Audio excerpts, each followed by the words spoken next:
IMF का programme कोई ये हलवा या खीर नहीं है, ये बहुत सख्त शराइत हैं, बड़ी कड़ी शराइत हैं। उसको हमने बर्दाश्त किया ताकि आइंदा के लिए मुल्क इस्तेकाम की तरफ चल पड़े। आज वक्त आ गया 75 साल बाद, उनको अब यकीन हो गया है कि पाकिस्तानी जो हैं वो अपने पाँव पे खुदा न खास्ता खड़े नहीं हो सकते, ये हमेशा ये कशकोर लेके आएंगे।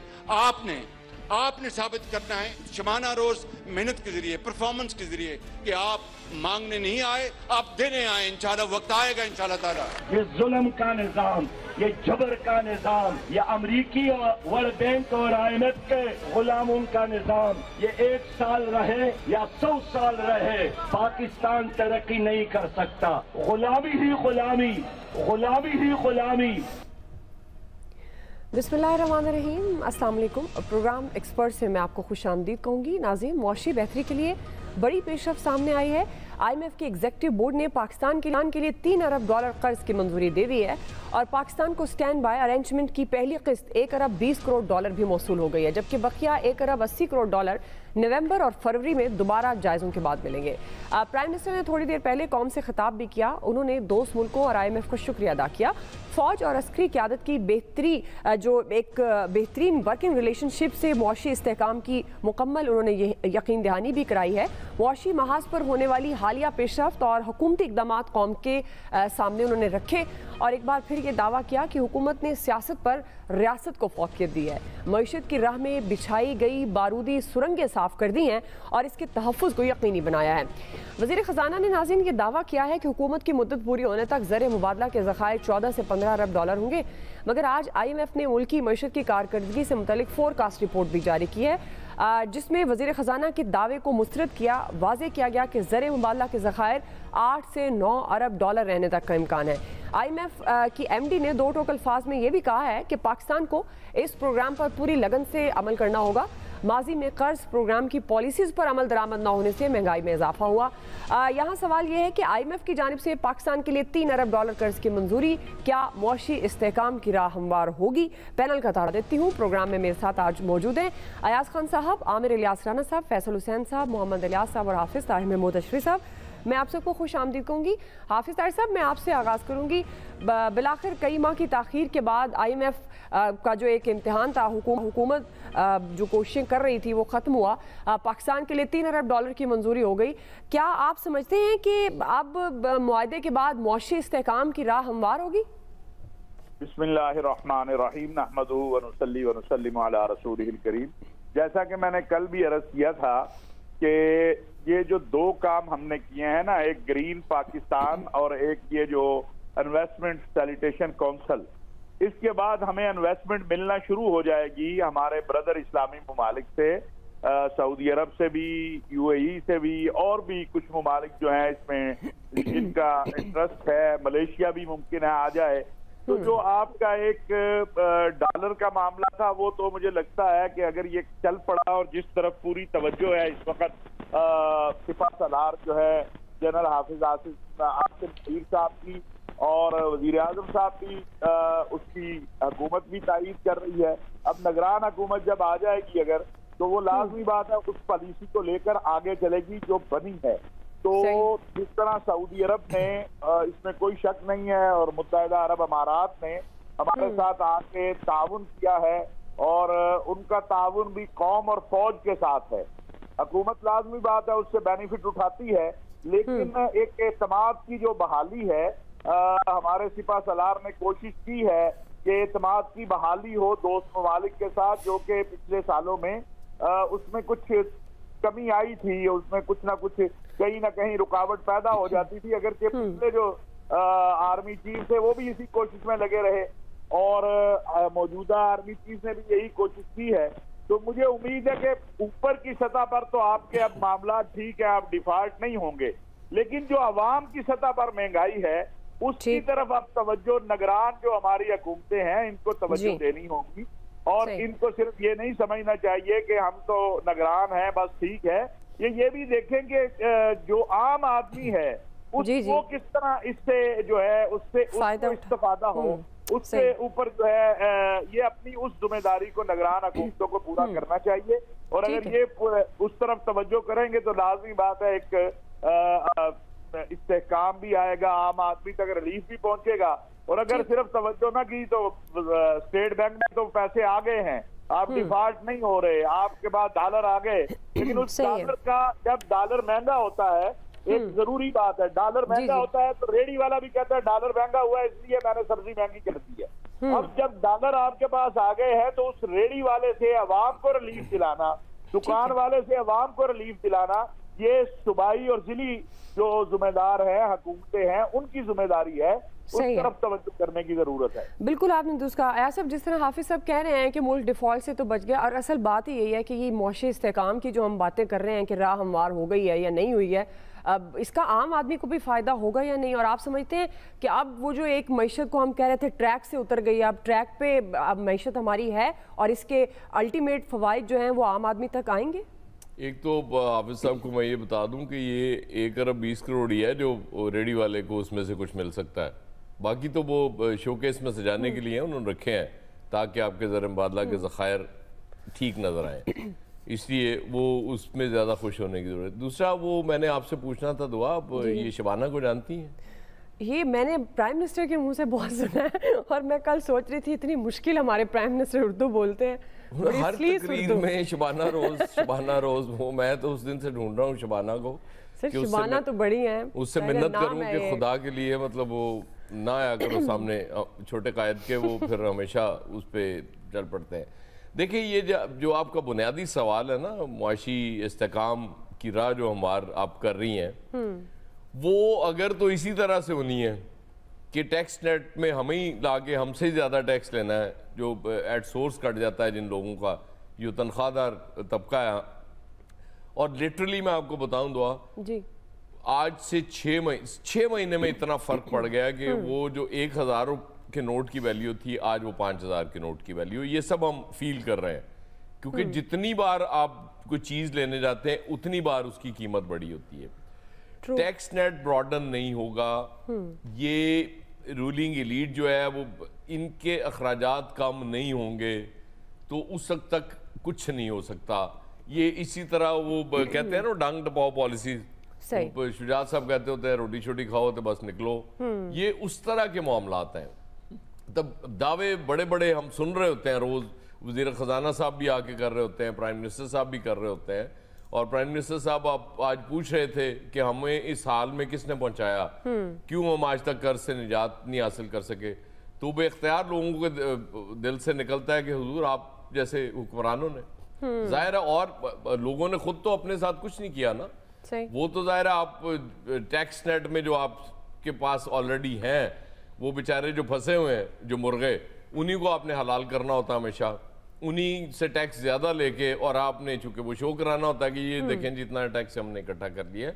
तो जब तक इस्लाहात नहीं होंगी और बड़े पैमाने पर नहीं होंगी, सही बात, ये हाफिज साहब को बड़ी उम्मीदें लगती हैं मुझे निगरान हुकूमतों से, तो अल्लाह करे ये निगरान हुकूमतें ही कुछ इस तरफ वो एक पहल तो कर जाए ना, एक ग्राउंड बना जाए ताकि नई जो गवर्नमेंट आए उसके लिए आसान हो जाए, वरना बड़ा मुश्किल है। ताजर टैक्स नहीं देता, ताजरों पे पहली बार मुझे याद है बेनजीर भुट्टो साहबा ने वो टैक्स लगाने की कोशिश की थी, तो नवाज शरीफ साहब दरमियान में आ गए थे, इसीलिए आपने देखा होगा कि ताजर हमेशा से नवाज शरीफ साहब की वो बहुत बड़ी फोर्स रही है जो उनको वोट देते रहे।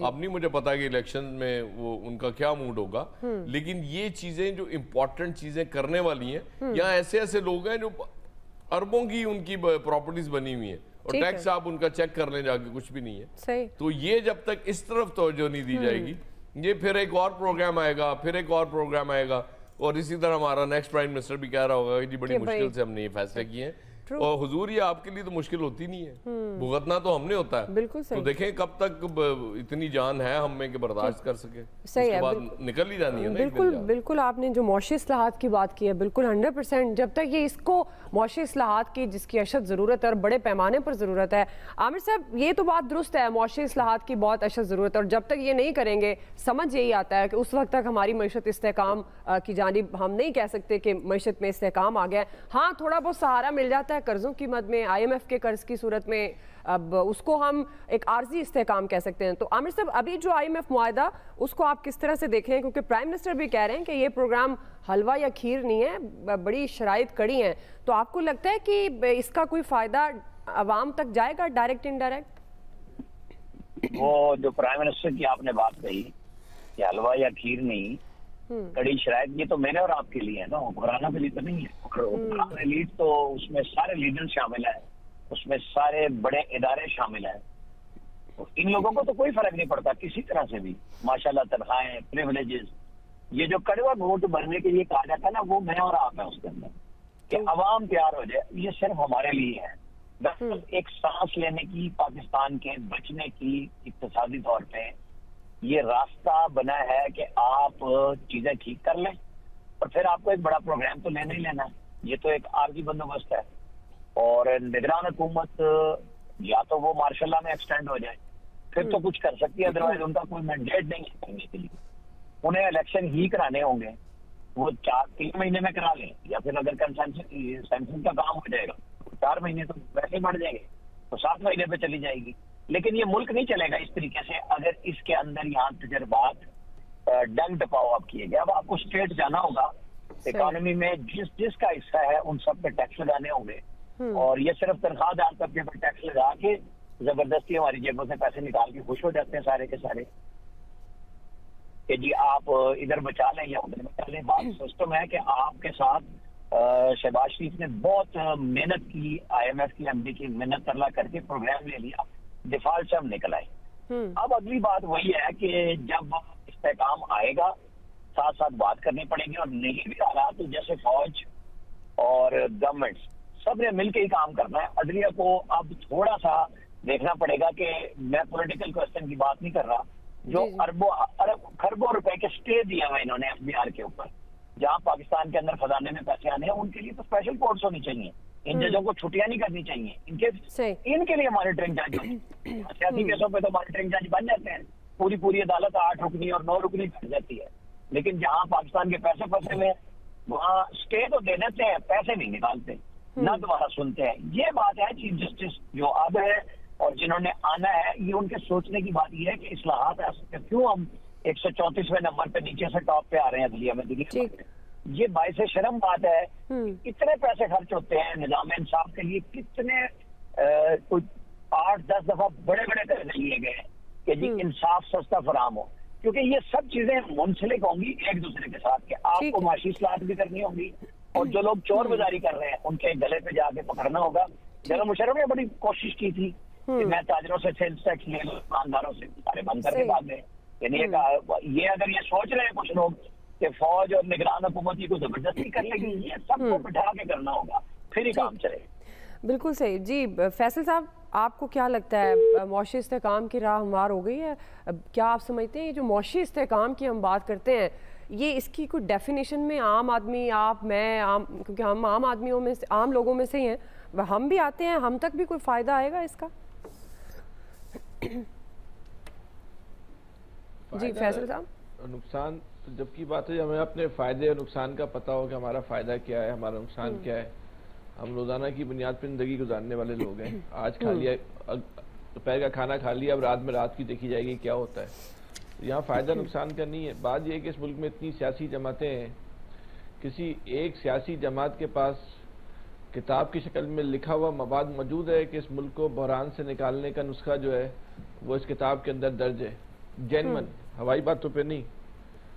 किसी सियासी जमात के पास कोई इस मुल्क के अंदर 22 करोड़ लोगों का मुल्क है, कोई इस मुल्क के अंदर थिंक टैंक नाम की चीज़ है कि हमने अपने कल को कैसे बेहतर बनाना है। थिंक टैंक तो किसी पार्टी का नहीं होता ना, थिंक टैंक तो कौमों का होता है, रियासत का होता है।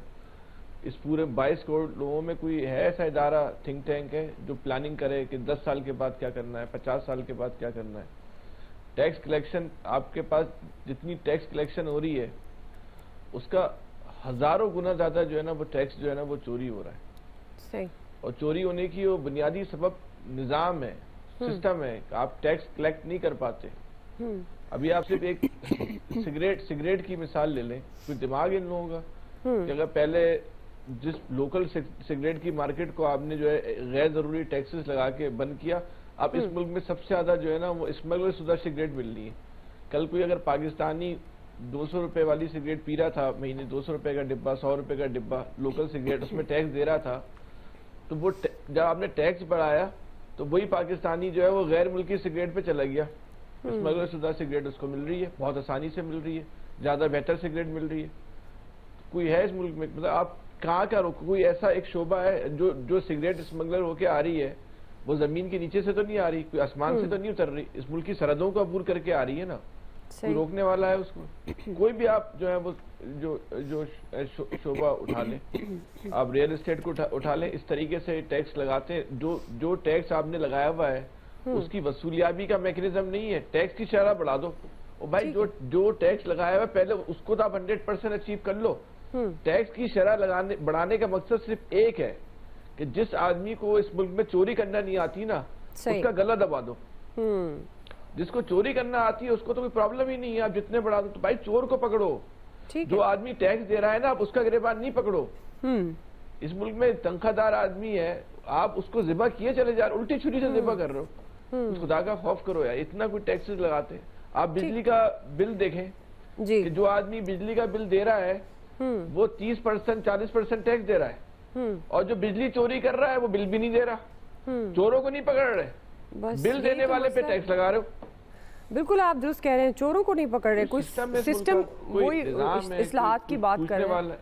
बिजली चोरी वाले बच जाते हैं और जो बिल भर रहा है वो चलना है इस मुल्क में, आप ठीक है, बिल्कुल आप दुरुस्त कह रहे हैं उल्टी छुरी से। इलियास साहब, आपको लगता है ये जो एक आर्जी सा सेटअप हुआ ये जो IMF के साथ, ज़ाहिर है जब तक इसकी लॉन्ग टर्म पॉलिसी नहीं बनाई जाएगी, इलियास साहब कोई मौशी इस्लाहात की तरफ नहीं बढ़ेंगे तो हम नहीं कह सकते कि हमारी मईशत इस्तेहकाम पर आ गई है। आप किस तरह से देख रहे हैं? आपको लगता है कि IMF मुआहदे के बाद मौशी इस्तेहकाम की राह हमवार हो गई है? देखिए, राह हमवार होते तो नज़र नहीं आ रही, क्योंकि जो सूरत हाल है ये तो सिर्फ दिखाए IMF की शराइत पूरी की कि आपने रिज़र्व मेंटेन करें। पहले तो IMF ने $14 बिलियन का कहा था कि रिज़र्व मेंटेन करें, बल्कि 14 नहीं 17, फिर इनकी नेगोशिएशन हुई, फिर इसको कम करके 8 से 9 अरब डॉलर तक का किया, क्योंकि इनके पास इतने पैसे तो फंड्स नहीं जनरेट कर सकते थे या इकट्ठे कर सकते थे कि उसको अपने रिजर्व्स को ज़्यादा मेंटेन करते। ये तो जाहिर है जो शराइत दी हैं उन पर अमल दरामद करना है। असल तो पैसा जो है कि इनका जो फिस्कल गैप है जो वो किस तरह पूरा करेंगे। अब इन्होंने कर्जे भी वापस करने हैं, इनकी एक्सपोर्ट इंपोर्ट में जो डिफरेंस है, बैलेंस ऑफ ट्रेड का जो डिफरेंस है, वो सारा जो खसारे हैं इसको कैसे पूरा करना है, मुल्क भी चलाना है। तो जाहिर है इस तरह इसके लिए जो है गवर्नमेंट को अपनी पॉलिसियाँ मुरतब करनी होगी। जाहिर है निगरान गवर्नमेंट तो नहीं कर सकेगी, ये अगली गवर्नमेंट जो आएगी वो उसके लिए उसके करेगी इक़दाम। बाकी रही जो हमारे जो सबसे रेवेन्यू जो जनरेट करते हैं, प्राइवेटाइज तो हो नहीं रही, चीज़ें आ नहीं रही, फॉरेन इन्वेस्टमेंट आ नहीं रही, ज़ाहिर रेमिटेंस भी काम हो गई हैं। तो जाहिर है जो रेवेन्यू जनरेट कर रहे हैं, जैसे FBR कर रहे हैं, तो उसमें इस्लाहात लाने की ज़रूरत है। एक बंदे से टैक्स नहीं वसूल करने चाहिए, टैक्स को दायरा कार को वसी करना चाहिए। और ये है कि जो टैक्स मशीनरी है उसमें इस्लाहात लाने की ज़रूरत है कि टैक्स मुल्क का बेचा ना जाए और उन जो लोग पहले टैक्स दे रहे हैं उन पर बोझ ना डाला जाए। जो रेवेन्यू जनरेट कर सकते हैं उसमें काफ़ी है, जो हमारी इंपोर्ट पर ड्यूटीज हैं उनको सही तरह लगाएं, ऐसा मैकेनिज्म बनाएं कि जहां ट्रांसपेरेंसी आए और रेवेन्यू जनरेट हो और इकोनॉमी ग्रो करे। इसके साथ जब इकोनॉमी ग्रो करेगी तभी लोग खुशहाल होंगे, लोगों को रोजगार मिलेगा। तो ऐसे गवर्नमेंट को पॉलिसियों को इकदाम करने होंगे अगली जो भी गवर्नमेंट आती है। सही है, बिल्कुल आप उसके लिए काम करना होगा। जी बिल्कुल। अभी तो फिलहाल जो इस वक्त के वजीर खजाना उन्होंने कह दिया कि मुल्क तरक्की की जानिब गामजन है, तो प्राइम मिनिस्टर अक्सर दुआओं की अपील करते हैं, तो हम भी दुआ करेंगे कि अब ये जो तरक्की की जानिब पाकिस्तान मुल्क गामजन है, हम चाहते हैं पाकिस्तान फले फूले, मुल्क आगे बढ़े, लेकिन इसका फ़ायदा आम आदमी को भी ज़रूर उस तक भी पहुंचना चाहिए। उसकी जो खाने पीने की अशिया है उसकी तरफ भी हुकूमत की नज़र होनी चाहिए, जो आए दिन रोज़ उसकी कीमतों में इजाफा हो रहा है। अभी एक ब्रेक ले लेते हैं नाज़रीन। सबसे अच्छी खबर तो ये है जी कि जिन चीज़ों पे नहीं था उन पे इत्तफाक़ राय हो गया। अब तकरीबन 99% चेयरमैन साहब ने अपनी बुर्दबारी से 99% जो मामलात हैं वो हल करा दिए हैं। एक दो इश्यूज के ऊपर है, उसमें सेनेटर अली जफर साहब ने भी कहा है कि वो तजवीज़ दे देंगे, और वो ऐसे इश्यूज नहीं है जो कि पोलिटिकली कंटेंशियस है, वो टेक्निकली और लीगली देखने वाली बातें हैं। नाज़रीन, एक माह में हुकूमत की मुद्दत पूरी हो रही है। वफाकी वज़रा ने अपने अपने दफातर और सरकारी रिहाइश गाहों से अपना सामान पैक करना शुरू कर दिया है। वज़ीर-ए-आज़म का आए रोज़ मुख्तलिफ सरकारी तक़रीब से खिताब का सिलसिला भी जारी है। साथ ही वो अपनी जमात की इंतखाबी मुहिम भी चला रहे हैं, मगर अभी तक लीगी कायद नवाज शरीफ की वतन वापसी से मुतल्लिक कोई हतमी फैसला नहीं हो सका। गुज़श्ता रोज़ उन्होंने ये वाज़ेह किया था कि अगर वतन वापसी पर उन्हें जेल भी जाना पड़े तो कोई परवाह नहीं, वो जल्द पाकिस्तान आएंगे। लेकिन ताज्जुब की बात यह है कि हुकूमत ने मुद्दत पूरी होने से चंद दिन पहले हंगामी तौर पर इंतखाबी इस्लाहात तब्दीलियों का अमल शुरू कर दिया है। बड़े पैमाने पर इलेक्शन एक्ट 2017 में तरमीम की जा रही हैं। पार्लिमानी कमेटी के बैक टू बैक इजलास भी हो रहे हैं। 3 इजलासों में 73 में से 70 तरमीम तजवीज़ कर दी गई हैं। वज़ीर कानून आज़म नज़ीर तारड़ कहते हैं कि इंतखाबी कवानीन से मुतल्लिक 99% काम मुकम्मल कर लिया गया है। इन तरमीम में इंतखाबी निज़ाम पर चेक एंड बैलेंस बढ़ाने के हवाले से शिकें शामिल की जा रही हैं। इलेक्शन एक्ट में तब्दीलियों का यह अमल आइंदा चंद रोज़ में मुकम्मल हो जाएगा। उन्होंने ये भी बताया कि PTI की तरमीम पर चंद एतराज़ात हैं जिन्हें जल्द दूर करेंगे। इसी से मुतल्लिक हमारा सवाल, आमिर साहब, मैं आपसे आगाज़ करूँगी। अब जिस तरह से हुकूमत से हंगामी तौर पर इलेक्शन एक्ट 2017 में बड़े पैमाने पर इंतखाबी इस्लाहात हो रही हैं, आखिर ये हुकूमत को मुद्दत मुकम्मल होने के चंद दिन पहले ही आमिर साहब इन इंतखाबी इस्लाहात का ख्याल क्यों आया है? देखिए, जब भी हम कोई काम करें ना तो ये होता है कि पहले ये कर लेना चाहिए, बाद में वो कर लेना चाहिए। कर रहे हैं ना, शुक्र पड़े कि कर रहे हैं। ये जब 2018 के इलेक्शन से पहले मैंने उस दिन प्रोग्राम में भी ऐसा कोई 100 के करीब मीटिंग होती थी, तो शिबली फ्रांस ने परवेज रशीद से कहा कि हमें बाइकआउट का हुक्म आ गया और तो वो तमाम काम जो हुआ वो जीरो पे चला गया। खान साहब ने 4 साल, 3.5 पौने 4 साल में कुछ नहीं किया उसके ऊपर, बातें करने के अलावा इलेक्शन कमीशन लगा दिया, इलेक्शन कमीशन डिजाइन कुछ नहीं किया उन्होंने। अब ये वही काम है जिस पे आज अली जफर ऑनलाइन शरीक भी हुए हैं और 1-2 पॉइंट के ऊपर इतराज रह गए। ये छोटी छोटी इंतखाबी इस्लाहात हैं जो बड़ी जरूरी थी और ये हो जाएंगी इलेक्शन में। जैसे पिछली दफा धांधली की बुनियाद ये बनी थी कि पोलिंग एजेंट अपना मोबाइल नहीं लेके जाएगा। उस वक्त शहबाज शरीफ ने खत भी लिखा था कि इलेक्शन कमीशन ने ये काम क्यों किया है, चूंकि वो RTS में डाला था और पोलिंग एजेंट तो उम्मीदवार का बेसिकली खुद उम्मीदवार होता है, नाम उसका बंदा होता है। बाकी सबके पास मोबाइल है, फौज पोलिंग स्टेशन के अंदर भी खड़ी है, बाहर भी खड़ी है। पहले सिर्फ बाहर होती थी और पोलिंग एजेंट कुछ नहीं कर सकता था कि कैमरा नहीं था। अब वो दोबारा उसको कैमरा अलाउ कर रहे हैं, मोबाइल कैमरा, कि वो लेके जाए ताकि वो फौरन मौके पे भेज सके। पिछली दफा जो जुबानी तकरीरें हुई उसकी वजह यह थी कि चेकिंग के बाद पोलिंग एजेंट्स को बिठाया गया कि आप कोई कैमरा नहीं ले जा सकते, ताकि ठप्पे जो लगाए गए। अब ये होगा कि आपके ऊपर जो जो इतराज है, और ये बेहतर हुआ है कि अली जफर उसमें सेनेट के हवाले मोहसिन नजारी आए और अच्छा फैसला कर लें। जी आयाज साहब, ये बड़ी जरूरी है इस्लाहात, तो ये बिल्कुल ठीक बात है, ये बहुत पहले हो जानी चाहिए थी, अब भी हो रही हैं तो चले इनको वेलकम करना चाहिए। लेकिन सवाल वहीं रहेगा, वो जो इस्लाहात होते होते रुक जाया करती हैं ना जी, उसका बुनियादी रीजन ये कि कुछ कुव्वतों को सूट नहीं करता। मतलब इलेक्शन कमीशन बिल्कुल आजाद हो जाए जैसे इंडिया में है तो उसके बाद तो फिर रिजल्ट्स तो आपके हाथ से निकल जाएंगे। फिर ऐसे रिजल्ट्स आया करेंगे कि वो आम आदमी पार्टी भी वहां जीत के हुकूमत बना सकती है। तो यहाँ चूंकि उसका ख्याल रखा जाता है खास तौर पे, जब ये कहा जाता है इलेक्शन के जी 2018 में वो इमरान खान को ले आए, वो जी हो गए रेक्ड हो गए इलेक्शन और मैनेज हो गए। मुझे ये बताएं कौन सा इलेक्शन मैनेज नहीं हुआ इस मुल्क में? हमेशा मैनेज होते हैं इलेक्शंस, और जब तक ये मैनेजमेंट से हम बाहर नहीं आएंगे ये मुल्क के हालात भी ठीक नहीं होंगे। वंस फॉर ऑल इस्लाहात पे अमल दरामद भी उसी तरह हो जाए तो मसल चीजें बेहतर होने का इम्कान पैदा हो जाएगा। फैसल साहब, बात यह है कि इन इस्लाहात के बाद क्या अब एक आम आदमी इलेक्शन लड़ सकता है? क्या इन इस्लाहात के बाद जो है आप बगैर पैसों की बुनियाद पे इलेक्शन में हिस्सा ले सकते हैं? मुझे इंडिया की बहुत मिसाल दी जाती है आम पार्टी वाली, तो क्या पाकिस्तान में भी कोई ऐसी पार्टी इलेक्शन लड़के इलेक्शन जीत सकती है? इस्लाहात क्या है यहाँ पे? इस्लाहात ये है कि जो हमें सामने वाले के कमजोर पॉइंट भी पता है और उसके मजबूत पॉइंट भी पता है, हमें अपने भी कमजोर पॉइंट पता है, मजबूत पॉइंट भी पता है, तो अपने वीक पॉइंट को सामने रख के और सामने वाले के एक मजबूत पॉइंट को सामने रख के चीजों को बेहतर करना है। अब जो पहले मोबाइल फोन पे जो पाबंदी लगाई गई थी वो किस लिए लगाई गई थी? सबको पता किस लिए लगाई गई थी।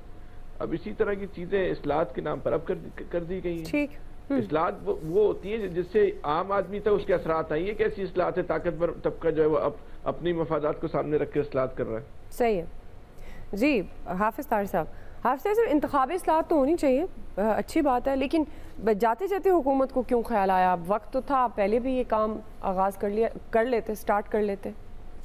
बस चलिए, देर आए दुरुस्त आए। इंतखाबी इस्लाहात होनी चाहिए, लेकिन इंतखाबी इस्लाहात में ये चीज भी कहीं आनी चाहिए कि ये जो इलेक्शन के अंदर पैसे का अमल दखल है, यानी गरीब आदमी तो छोड़ दें, अब तो मुतवस्सित तबके का आदमी भी इलेक्शन नहीं लड़ सकता। MCA का इलेक्शन 25-30 करोड़ का हो गया, MNA का 50 करोड़ का हो गया, इसमें कौन अमल दरामद कराएगा? इन्होंने ये तो कर लिया कि रिजल्ट जो है बर वक्त आए, उसमें कोई गबला ना हो। लेकिन इस्लाहात में ये भी आना चाहिए ना कि जो चले 50 लाख आप कर रहे, 50 लाख भी गरीब आदमी नहीं खर्च कर सकता। ऐसे है कोई ऐसी हदबंदी तो हो कि जहाँ पर आपने रोकना है। बाकी इंतखाबी इस्लाहात तो जरूरत है इस इंतखाबी निज़ाम की। अल्लाह करे कि कोई बेहतर हो और उस पर अमल हो, ताकि उसके मुताबिक जो है। लेकिन उसके साथ साथ ये भी जरूरत है कि ये सारे बैठे हैं।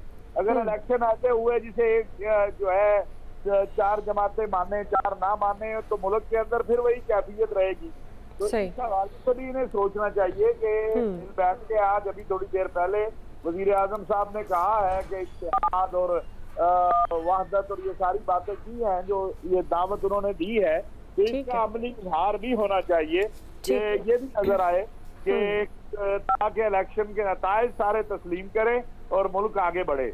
ठीक जी, इलियास साहब, आप किस तरह से देखते हैं कि हुकूमत को अब क्यों ख्याल है? पहले भी ज़ाहिर है इस्लाहात की तो बार बार बात करते हैं, और हमारे बहुत सारे ऐसे सिस्टम में हैं कमियां जिसको इस्लाहात के ज़रिए दूर करना चाहिए, तो लेकिन पहले भी कर सकते थे इलियास साहब। लेकिन जी पहले भी कर सकते थे, लेकिन इनके पास टाइम नहीं था, लेकिन उसको वक्त नहीं था। आप देख रहे हैं ये कि अगर हम इंतखाबात में हिस्सा लेते हैं तो उसमें जो रिज़ल्ट्स आएंगे उसमें कोई मसले पैदा होंगे, आपस में लड़ाई झगड़े के चांसेस हैं, आपस में एक दूसरे के रिज़ल्ट तस्लीम नहीं करेंगे, तो जाहिर है इस मसले को हल करने के लिए ये पहले करनी चाहिए थी, लेकिन आप ये कर रहे हैं तो अभी भी बेहतर है, ताकि जो जो सिस्टम में एक क्या कहते हैं इलेक्शन के बाद जो लड़ाई झगड़े हैं इनके आपस में कि रिज़ल्ट ना मानना, तस्लीम ना करना, या कुछ छोटे मोटे झगड़े, उनको ख़त्म करने में ये बड़ी मदद देगी, ताकि ये जो भी हैं इनकी जो किसी पर एतराज़ नहीं कर सकेंगे जी यहाँ कैमरे क्यों लगे, कैमरे नहीं लगे, पोलिंग स्टेशन इतना, ये जो छोटी चीज़ें हैं,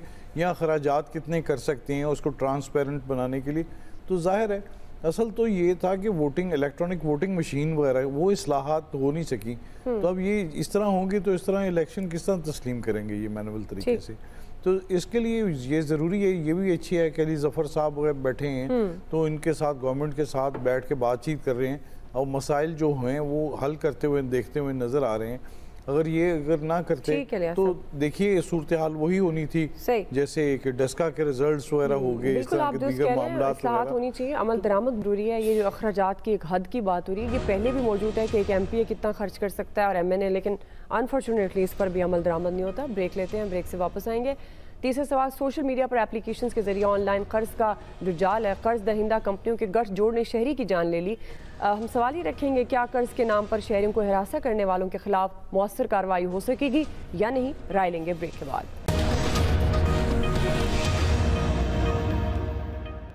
मेरे भैया की जॉब 6 मंथ पहले छूट गई थी। उन्होंने घर का रेंट देना था, बच्चे की फीसें देनी थी, इसके लिए वो लोग बहुत ज़्यादा तंग हो गए थे। तो उन्होंने एक इजी लोन ऐप वालों से 13,000 रुपये का लोन लिया। वो बढ़ते बढ़ते तीन हफ्तों में उन लोगों ने 50,000 तक अमाउंट हमारी बढ़ा दी। नाज़रीन, मुल्क में ऑनलाइन कर्ज ऐप्स का धंधा अरूज पर है। मोबाइल ऐप्स पर कर्ज लेना 2 बच्चों के बाप की मौत बन गया। रावलपिंडी में बेरोजगारी से तंग 42 साला मोहम्मद मसूद थे, जिन्होंने चंद माह पहले 13,000 रुपये किया, जिस पर सूद बढ़ते बढ़ते 7 लाख तक पहुँच गया। गुज़श्ता लोन ऐप्स की धमकियों और ब्लैकमेलिंग से दिलबर्दाश्ता शख्स ने खुदकुशी कर ली, मौत को गले लगा लिया। मोहम्मद मसूद ने घर वालों के नाम अपने आखिरी बताया कि कर्ज से जीना हराम हो चुका है, उसके पास मौत के सिवा कोई ऑप्शन नहीं। नाज़रीन, ये सिर्फ एक स्टोरी है जो मंजर-ए-आम पर आई है। न जाने कितने नौजवान और मजबूर अफराद इन ऐप्स के चुंगल में रुके हैं और दर्जनों ऐसे वाक़यात हैं जो रिपोर्ट नहीं हुए। वाक़े के बाद सोशल मीडिया पर ऐसे सैकड़ों मुतासरीन मौजूद हैं जिन्होंने लोन ऐप्स की जानिब से नाजायज़ तरीक़ों से पैसों की वापसी और अदायगी न करने की सूरत में डराने धमकाने के तजुर्बात शेयर किए हैं। शहरी की के बाद FIA भी जागी है। DG FIA ने वाक़े का नोटिस लेते हुए मुलव्विस जो अनासिर हैं उनको जल्द गिरफ्तार करने का हुक्म दिया है। इसी से मुतल्लिक हमारा सवाल यासर, मैं आपसे आगाज़ करूँगी। चूँकि सोशल मीडिया पर एप्लीकेशंस के ज़रिए ऑनलाइन जो कर्ज का एक जाल है, कर्ज दहिंदा कंपनियों के गठजोड़ ने, जिस तरह मैंने जिक्र भी किया, शहरी की जान ले ली है, अब कार्रवाई का आगाज़ किया है। क्या आप समझते हैं कि कर्ज के नाम पर शहरियों को हरासा करने वालों के खिलाफ कोई मौसर कार्रवाई हो सकेगी? अब बुनियादी तौर पे इससे बड़ी रियासत की नाकामी और क्या हो सकती है दुआ, कि एक बंदे की अगर नौकरी चली जाती है तो वो बेचारा चंद दिन भी उसमें नहीं गुजारा कर सकता कि तनख्वाह ही नहीं है। तो मतलब वो डे टू डे बेसिस पे चल रहे होते हैं ना, तनख्वाह आई उसके मुताबिक महीना गुजार लिया, बेशुमार लोग कर्ज लेके वो महीना पूरा कर रहे होते हैं। अब एक जान गई, बहुत बड़ा नुकसान है। ये ऐप्स के चुंगल में भी लोग किस तरह फंस जाते हैं। आप मतलब जिन लोगों के पास क्रेडिट या डेबिट कार्ड्स होते हैं, जब वो शॉपिंग के लिए जाते हैं तो बेदरेक कर रहे होते हैं ना शॉपिंग जी। उन्हें एहसास उस वक्त होता है जब बिल आता है कि जी इतनी हमने शॉपिंग कर ली, देना पड़ेगा। तो एक बंदा मजबूर है, वो क्या करेगा? उसे जो फर्स्ट ऑप्शन मिलेगी, पता नहीं कहाँ से कर्ज उससे पहले ले चुका होता है, जो नहीं मिल रहा होता तो फिर वो किसी ऐप के चुंगल में फंसता है। वो ऐप वाले भी जो कर्ज भी दे रहे हैं, उन्होंने तो अपना कर्ज वापस भी लेना होता है ना दुआ, जाहिर है वो अल्लाह वास्ते तो दे नहीं रहे। बिल्कुल। तो ये बेसिकली स्टेट का फेलियर है, रियासत की नाकामी है।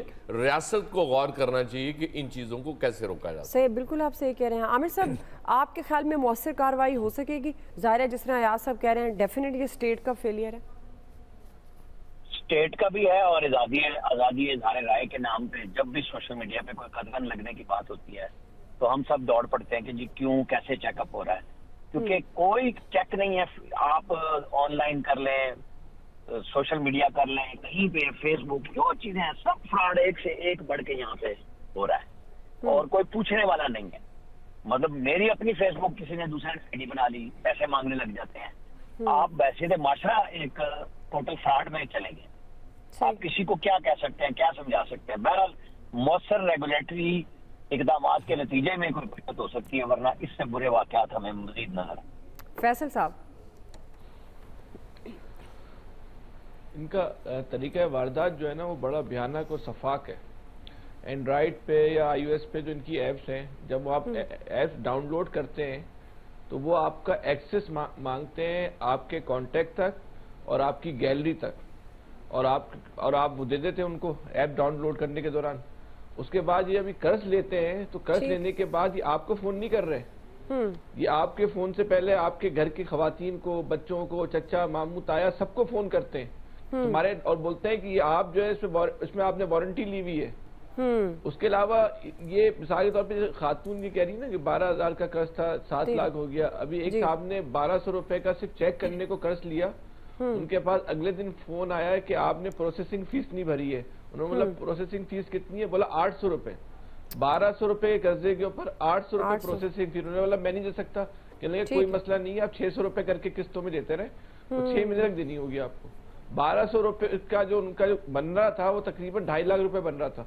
और इनके अखबारात में इश्तिहारात छप रहे हैं। ये ऐसा नहीं है कोई खुफिया काम हो रहा है, कोई डर चुप के, बाकायदा अपॉइंटमेंट के इश्तिहारात छप रहे हैं। नहीं, कोई इदारा इस मुल्क में सब आंखें बंद करके बैठे हुए। अभी टाइम कम है, किसी दिन आपको तफसील से बताऊंगा। बिल्कुल बिल्कुल, अभी पता चला है और टाइम कम हो गया हमारे पास। हाफिज ताहिर साहब, ये बहुत बड़ा जुल्म है और वैसे ही सूदी कारोबार जुल्म है। और मुझे नहीं इल्म, या आमिर इलियास राना साहब अगर कल बता सकें या अभी बता दें कि जो ये खुदकुशी जिस आदमी ने की, जो लोग उसके ऊपर प्रेशर डाल रहे थे कि उनमें से गिरफ्तार भी हुआ है, कोई एक्शन भी हुआ है, या बस ये एक पाकिस्तानी था, इसका नसीब था खुदकुशी करना, उसने कर ली है। तो अगर लोग गिरफ्तार हों, उनको सजाएं हों तो ये, और दूसरा ये बंद होना चाहिए, हुकूमत इस पे मुहिम चलाए।